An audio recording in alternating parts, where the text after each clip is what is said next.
الدكتور يعني بيكتب للpatient أو المريضة، بيكتب لها طبعًا أدوية، سواء بقى مهدئات، سواء كذا، وفي ناس حصل لها طبعًا كده حواليّا كتير. لمّا الست بتفضل بتعاني من اللي هي حاسة دايمًا اللي هي مقهورة، أو حاسة اللي هي تحت ضغط نفسي مش عارفة تعمل إيه وما فيش أي حلول حواليها، هو غصبٍ عنك التوتر والعصبية والحاجات دي بتقعد تهري في نفسك، أنت بتحس في الآخر اللي أنت مجنون، واللي حواليك يقعدوا يقولوا لك أنت ليه متعصب، أنت ليه شخصيتك اتغيرت، ليه بتعمل كده، ليه،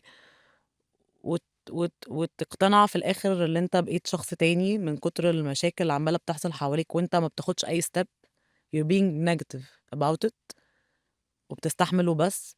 فجأة بتحس إن أنت لأ، هو أنا ليه بقيت أعمل كده؟ فبتضطر إن أنت تروح لpsychiatrist أو psychologist أو whatever دكتور نفسي. وتتكلم إمم. معاه، إمم.